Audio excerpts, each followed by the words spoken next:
My desire coming into college was always just to make the biggest difference in the world possible. So my first thought was I wanted to pick the major that had the highest salary after college. So I picked petroleum engineering.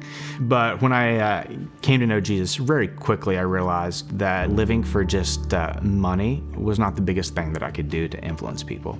Is that there's men and women's souls who last for eternity, and I wanted to be a part of communicating the gospel. My name is Kyle Sponaugle. I work with CRU Military at the U.S. Naval Academy, and I'm the Missional Team Leader here. Midshipmen are a somewhat different breed of college students. They're one of the few college students in the country that can't leave campus anytime they want. These students believe that if they work really hard, they can do whatever they want. They've been so successful in high school and athletics before this that most of them have not actually experienced failure or not being on the top. Can I actually forgive myself? Can I give myself grace? Is probably the most prevalent question I'll get after a few weeks of them trusting me. And then sometimes it's the flip side of I push and push and push myself to get perfection and to make sure I don't do anything wrong, to make sure I do achieve the top.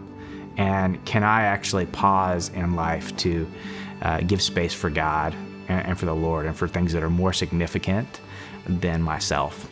My degree is the Master's in Christian Leadership. And I think there's two particular ways that it's really helped me with my job.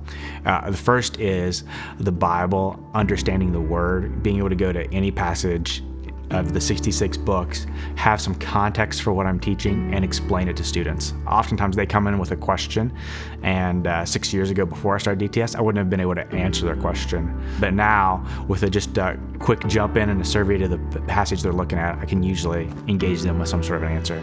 And the second part has to do with the leadership component of the degree.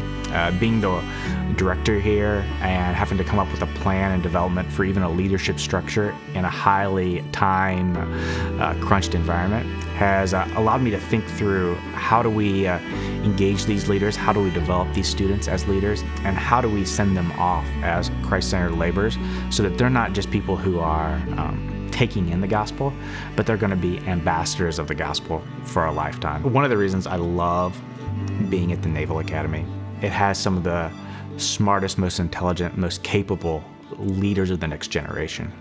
And I feel like if we invest in them now, that they have a passion for God's kingdom, then there's no telling what God will do with that investment.